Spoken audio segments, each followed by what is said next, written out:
Dans cette vidéo, nous allons définir les axes sujets des points de vue lecteurs et aborder un début de connaissance du personnage principal.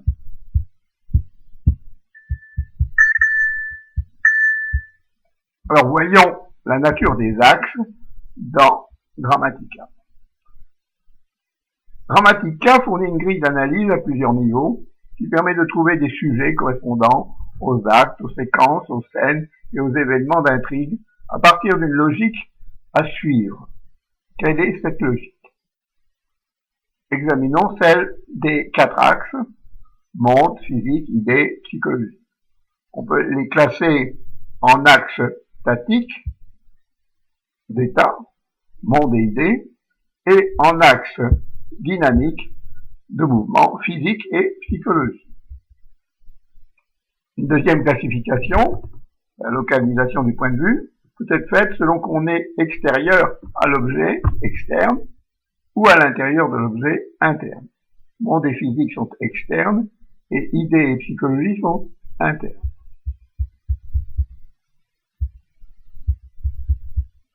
Alors, le quatuor Grammatica. Si on veut représenter graphiquement les 4 axes ensemble, on a 4 éléments qui forment un carré, un quatuor. On a 2 niveaux stables, externes et internes, et 2 niveaux opposés, statiques et dynamiques. Grammatica a choisi ce quatuor car il décrit le mouvement de la pensée dans le parcours. Monde physique, idée, psychologie, avec une diagonale statique, monde idée, et une diagonale dynamique, physique, psychologie. On trouvera ce quatuor dans toutes les décompositions de niveaux de problèmes, etc.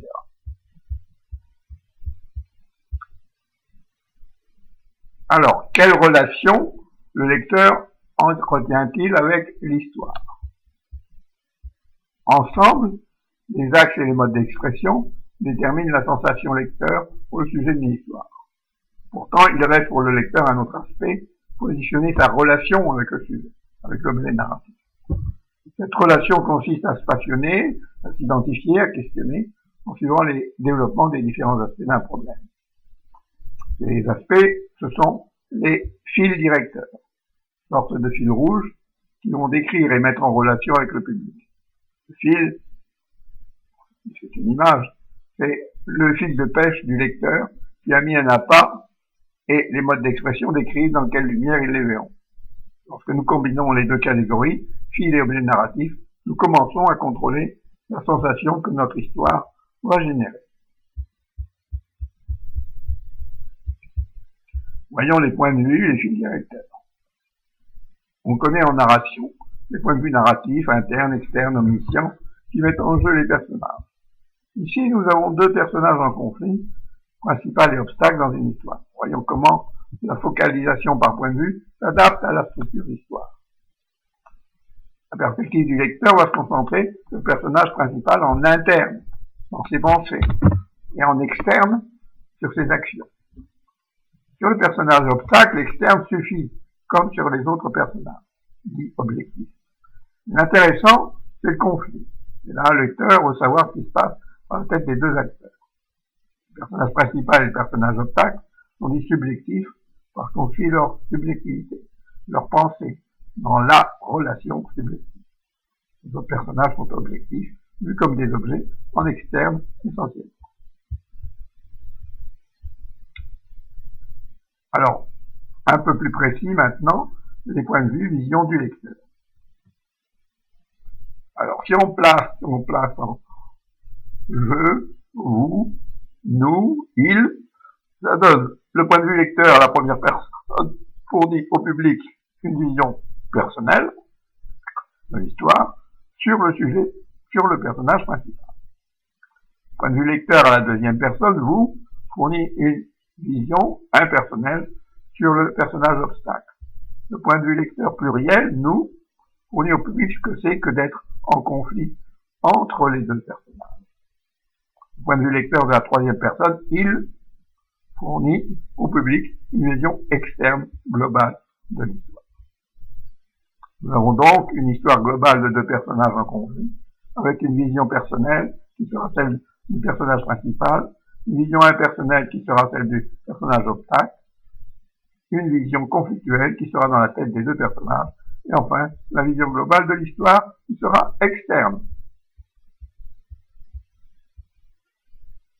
On va maintenant qualifier les fils directeurs. Nous avons 4 trames lecteurs que nous avons appelés fils directeurs. Le fil global d'histoire, objectif, objet, le fil de personnage principal, le fil de personnage obstacle, le fil relationnel, principal, obstacle, subjectif. Chaque fil directeur va raconter comment il voit l'histoire.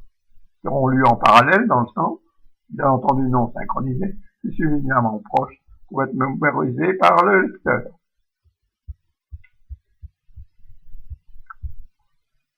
Premier pas, donc, l'axe d'histoire globale.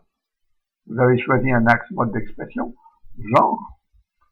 Par exemple, si vous avez pris action, drame, physique, drame, un avis sur la façon dont les problèmes sont créés par les activités en cours, drame d'espionnage, de guerre. Dans ce cas, l'axe est physique.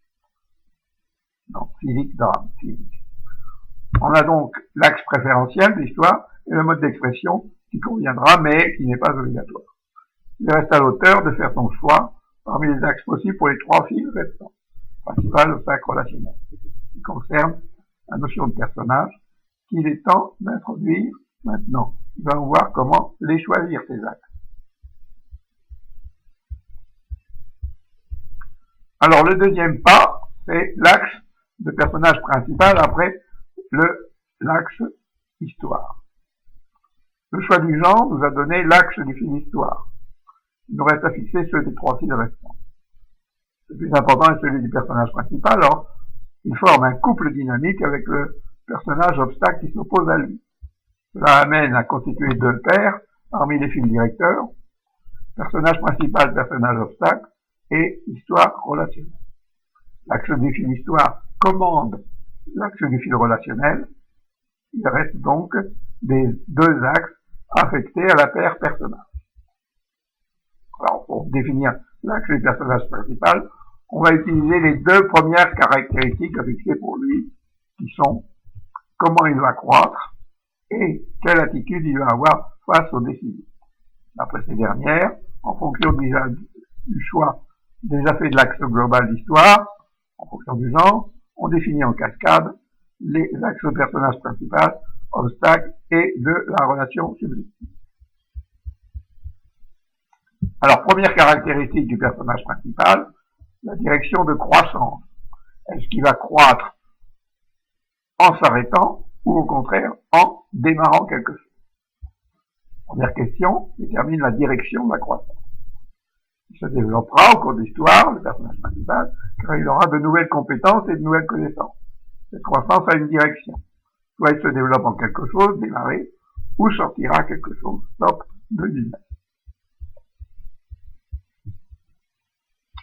Deuxième caractéristique du personnage principal, l'approche des problèmes. Est-il acteur ou influenceur? La deuxième question essentielle détermine l'approche préférentielle du personnage principal en matière de résolution de problèmes.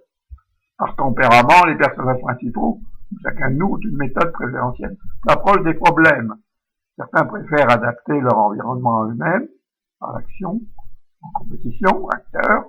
D'autres, dits influenceurs, préfèrent adapter leur environnement à eux-mêmes, en collaboration, grâce à la force de caractère, de charisme et d'influence.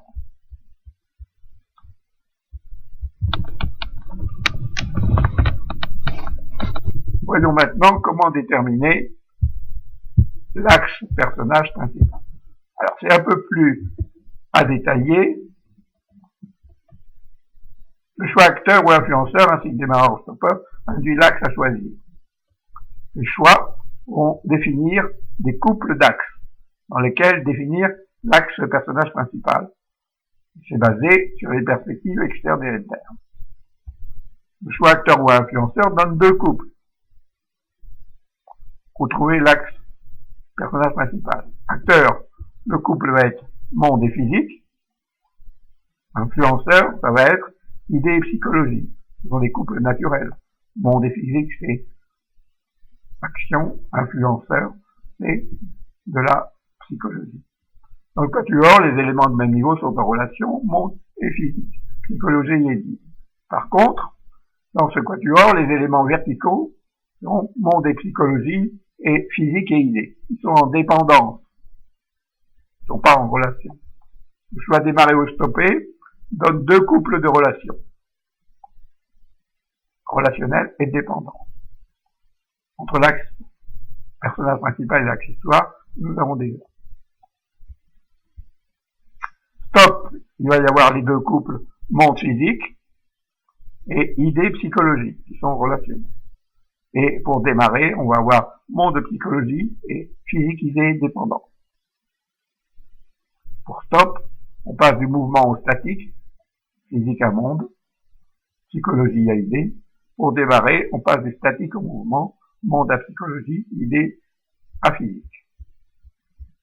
Alors, regardez bien dans le détail les exemples pour bien suivre comment on passe de couple en couple. D'après le genre choisi, on a trouvé précédemment que l'axe histoire sera monde. Si on a un personnage stop, alors son axe sera physique en prenant le couple monde physique. J'ai souligné monde, donc il reste physique. S'il est démarré, alors ce sera psychologie. D'après monde psychologie. Dans ce couple, il restera psychologie. On a donc maintenant les deux axes histoire et personnage principal. Comme ils forment deux paires, monde idée et personnage principal, personnage obstacle, les choix en découleront. Les paires sont monde idée et physique psychologie. Si on a personnage stop, alors on sait que c'est physique. Donc le personnage obstacle sera opposé, ce sera psychologie dans la paire. Si on a démarré, alors ce sera psychologie, d'après mon psychologie. Le personnage obstacle sera physique dans la paire.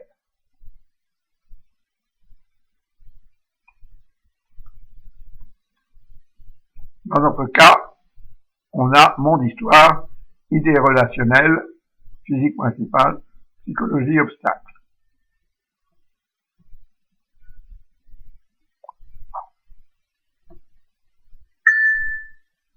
Alors, qu'est-ce que nous avons acquis maintenant, au point de vue de la structure, comme connaissance générale?